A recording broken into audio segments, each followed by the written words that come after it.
যে ফেসিবাদী ব্যবস্থার বিলোপ। কেন আমরা ব্যবস্থার বিলোপ নিয়ে কথা বলি?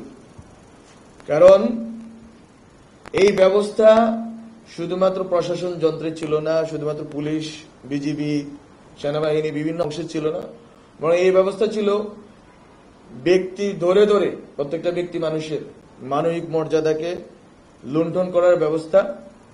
এবং আপনার মধ্যে যেই প্রবণতা আছে, দুর্নীতিগ্রস্ত প্রবণতা, আপনার মধ্যে যেই প্রবণতা আছে যে কোনো মূল্যে বেঁচে থাকার প্রবণতা, আপনার মধ্যে যে প্রবণতা আছে কাউকে ডিঙ্গিয়ে মেরে ফেলে এগুনোর প্রবণতা, এই সকল যে অসুস্থ প্রবণতা গত 15 বছরে মানুষের মনে একেবারে গেঁথে ফেলানো হয়েছে, সেটাই হচ্ছে শেখ হাসিনার সফলতা। উনি শুধু বাংলাদেশের রাষ্ট্রযন্ত্র, প্রশাসন যন্ত্র অথবা এই যে রাষ্ট্রের প্রতিষ্ঠানকে ধ্বংস করেন, উনি বাংলাদেশের জনগণ, ব্যক্তি মানুষকে পর্যন্ত দূষিত করে রেখে গেছেন, করাপ্টেড করে রেখে গেছেন, কন্টামিনেটেড করে রেখে গেছেন। ফলত এই জাতিকে উদ্ধারের প্রকল্প একটা বড় সড়ো প্রকল্প, এটা শুধু নির্বাচন সংস্কার বা কয়েকটা প্রতিষ্ঠানের সংস্কার দিয়ে হবে না।